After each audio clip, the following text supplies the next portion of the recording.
Estamos nunha mesa de presentacións, pero realmente unha mesa de excepción pola xente que vai participar aquí, que moi brevemente, ainda que non precisan presentación ninguna aquí en Galicia, nin fora de Galicia, vou brevemente decir, pois Pilar García Negro, catedrática da Universidade da Coruña, unha das máximas referencias nos estudios de sociolingüística galega, por suposto, pero tamén de aspectos legais do galego, da historia da literatura, de Carballo Calero, e sobre todo está aquí por un libro recente sobre Emilia Pardo Bazán e o seu feminismo, publicado na editorial Alvarellos, creo, se non estou mal, o último de Carballo en Laiovento, unha persoa con unha chea de publicacións que todos coñecemos ben, e que vai facer unha presentación da que non teño o título, polo cal vou deixar a ela que mesma que faga o título. Bos días, Pilar, e benvida. Boa tarde, Pilar, e benvida.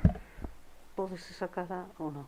Non. Saca. A xente saca unha, sí. Eu obedezo.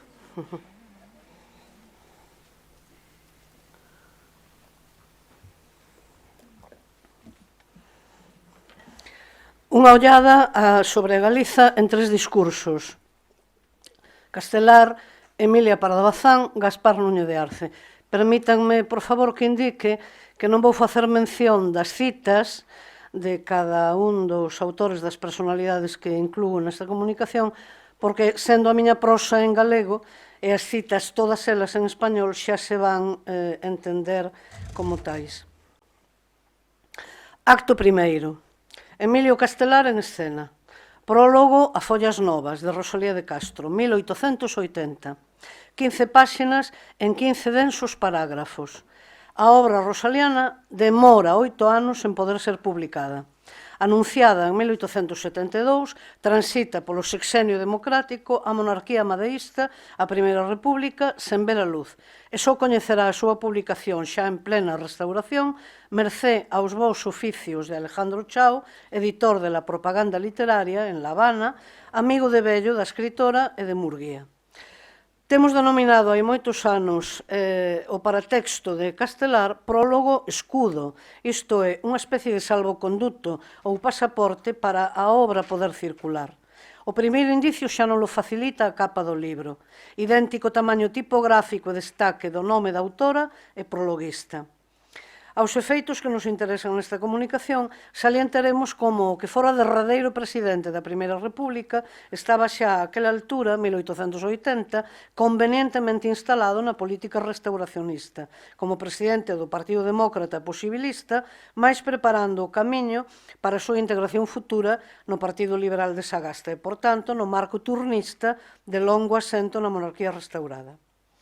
Debemos agardar ao 9º parágrafo para que o nome da escritora prologada apareza en escena, encarecendo que se a literatura galega non tivese máis libro que Follas Novas, este, en por sí, bastaría para lle dar luz e gloria. A partir deste encomio, repara nos poemas que máis chamaron a súa atención e subliña como a maior cualidade da poeta reside na misteriosa relación que é capaz de achar entre o universo da humanidade e o da natureza. Como poeta lírico e ao cabo elexíaco. Todas as dores da Galiza falan por boca de Rosalía, polo que a súa obra é social, a por de subxetiva. O conxunto do prólogo, porén, contén outros elementos de interese que importa subliñar, porque estamos ante unha sorte de prototipo crítico de fecunda descendencia posterior. A esta altura, o autor non coñece a Galiza.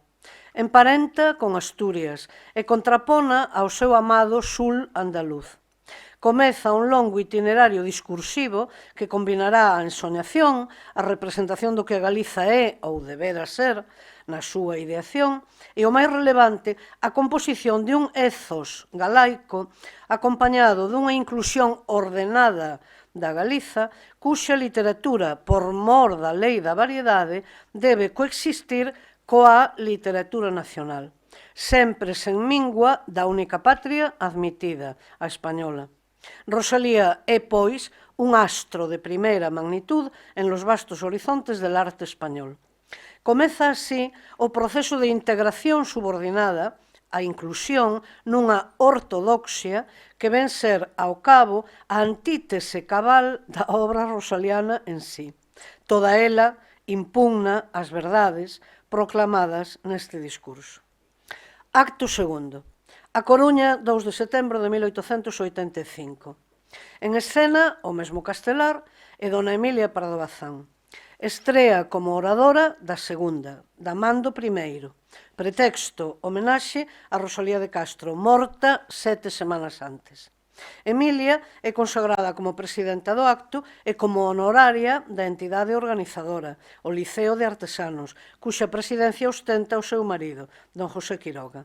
Inmellorábel debut como tribuna para a escritora que 2 semanas despois faría 34 anos.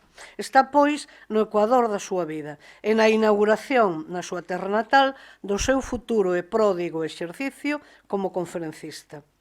Hai varios motivos comúns entre o seu discurso e o do seu padriño no acto. Enumerémolos. A ponderación da natureza galega. O inxénito carácter saudoso e bucólico da súa literatura. O valioso contributo da Galiza ás glorias de España.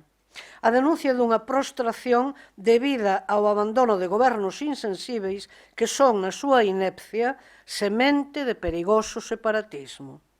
Sen dúbida, un e outro discurso dialogan entre sí, mas cunha importante novidade. O da oradora Nobel conta cun plus de autoritas. Ela é galega, coñece a súa terra e séntese en condicións de impartir doutrina. Quer dicer, de levar ás súas últimas consecuencias o programa político só insinuado na retórica castelarina. E así vai ser executado con toda rotundidade. Se o Demóstenes español tiña advertido, alarmado, da posibilidade dun consorcio portugués-brasileiro-galego e abomina equidistante da bandeira do absolutismo como da bandeira da demagoxia e conclúe que, para matar el provincialismo exagerado, no hai medio como satisfacer las justas exigencias provinciales, Pardo Bazán, como alumna avantaxada, extremará a doutrina política. Naturalmente, as justas exigencias provinciales han de estar, en ambos casos, determinadas polo centro político gobernamental, que é quen as ha de outorgar en nome do interese xeral español. Ora ben, é moito máis decisivo o que contén o discurso pardobazaniano. Desmintamos de contado un tópico estendido, o que dá en afirmar que a escritora valorou na súa xusta medida Cantares Gallegos e minusvalorou ou desprezou Follas Novas, mesmo a rebur do recoñecemento castelarino. Non é así en absoluto. Dona Emilia aplica toda a súa perspicacia en condenar desde a súa lóxica unitarista e supremacista o perigo da literatura galega renacente como xerme de indesexável e nefasto separatismo. Denuncia, logo, a lamentável e perversa confusión, no seu xuízo, de tierra ou región e patria, xa que a única admitida e admisível é España, desde o trópico até o Finisterre. E ela, España, é inviolable en su unidad, santa en sus derechos. O dogma revela perfeitamente, como se ve, a alianza altar e trono en inapelável confisión.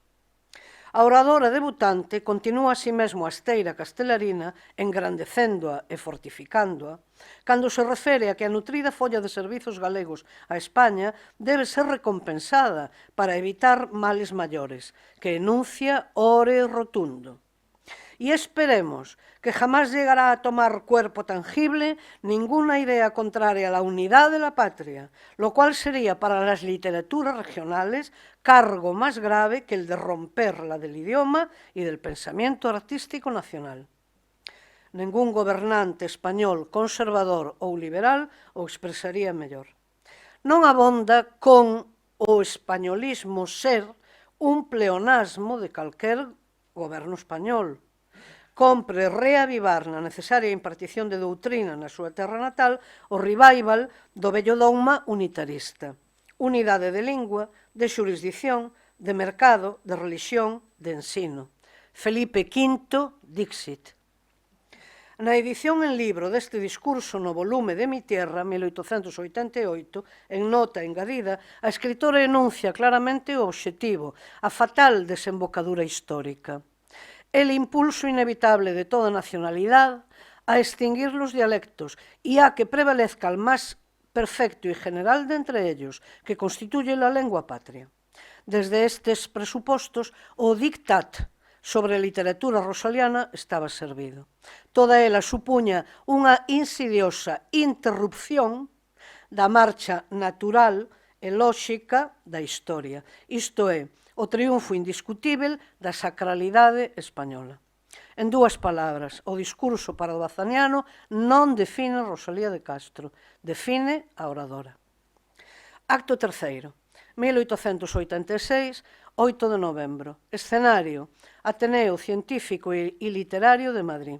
Solemne sesión de apertura das súas cátedras. Orador Gaspar Núñez de Arce. Título do discurso: Estado de las aspiraciones del regionalismo en Galicia, País Vascongado e Cataluña. Vexamos a representación que de nós, dos nosos antepasados directos, realiza o académico, escritor e político liberal español, con intensa carreira, gobernador civil de Barcelona, deputado por Valladolid, ministro de ultramar, de gobernación e de instrucción pública, senador vitalicio, etc. É realmente admirável a mención de todos os elementos do catálogo precisos para xustificar a apóstrofe conclusiva, va de retro el regionalismo. Enunciémolos. O perigo real está nun activismo político de novo cuño que non se nega o uso de caisquer tribunas públicas na fábrica, na praza, no templo, di el, para concitar las ciegas iras del exclusivismo local, no solo contra la unidad, sino contra la existencia de la patria. Por moito que procedan dunha seita, non deben ollarse con desdén, aínda cando, gracias a Dios, non corre peligros nuestra unidade nacional, ni en Galicia, ni en las provincias vascas, ni en Cataluña. Se aquelas perversións encerraren no seu fondo o xerme de probáveis conflitos, bon será, di el, acometelas de frente, antes de que adveña a catástrofe. Cal é, no seu xuízo, o alimentador de tais desvíos? Oculto, fanático, fuera de toda realidad, as linguas particulares, que en louca hipérbole pasan de ser santa reliquia de familia a ambicionar o estatus da lingua oficial, que no por caprichosa voluntad de los hombres, sino por causas mucho más altas, ha llegado a alcanzar la perfección, la universalidad y el predominio que las lenguas y dialectos provinciales no han podido conseguir. O mundo sería Babel si no hubiese idiomas que, en virtud de su fuerza expansiva y por la energía de la raza de donde provienen, se extienden, se propagan y convierten en medios eficaces de civilización.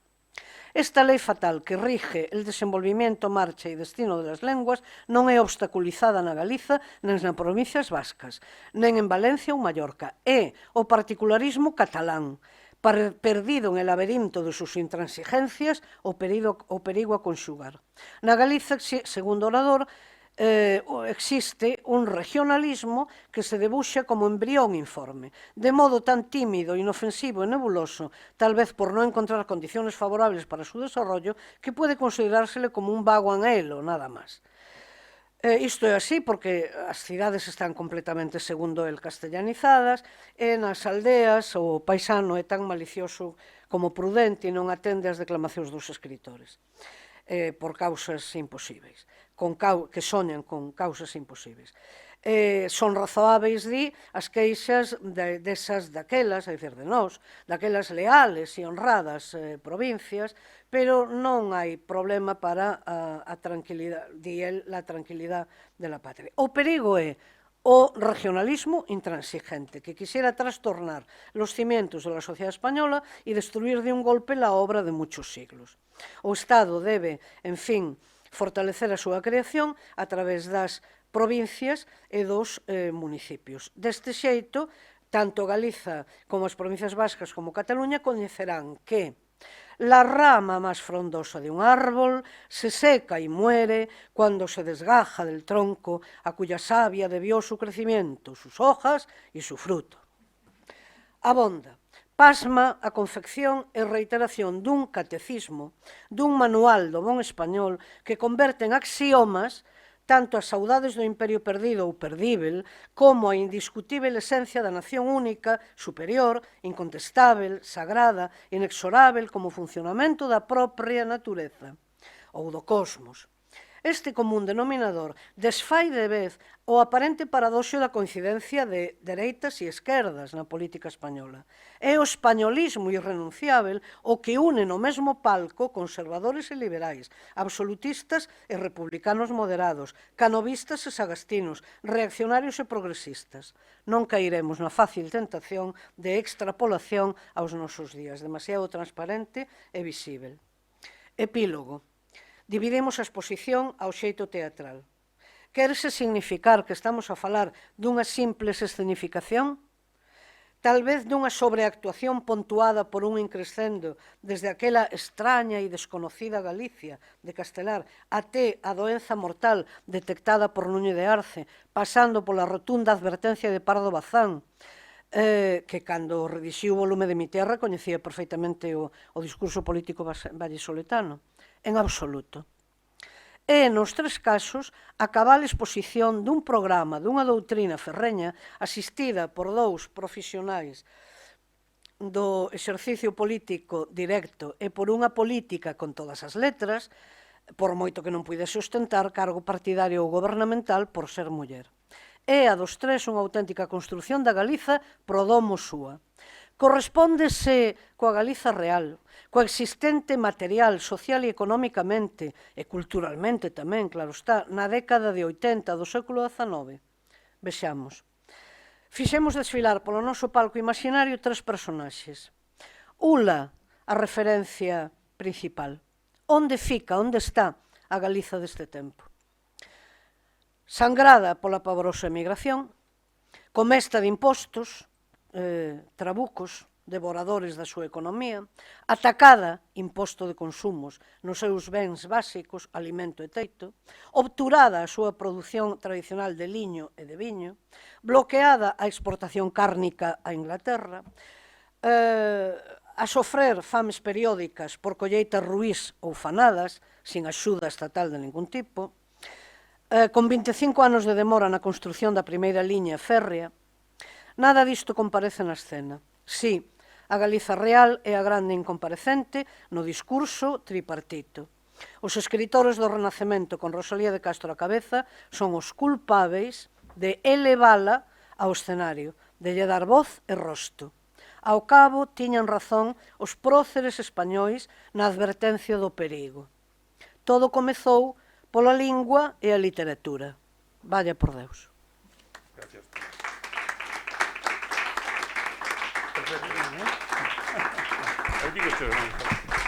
Bueno, moitas grazas, Pilar, pola presentación tan axeitada e axustada ao acordado, que sen dúbida vai abrir espazo para unha discusión posterior.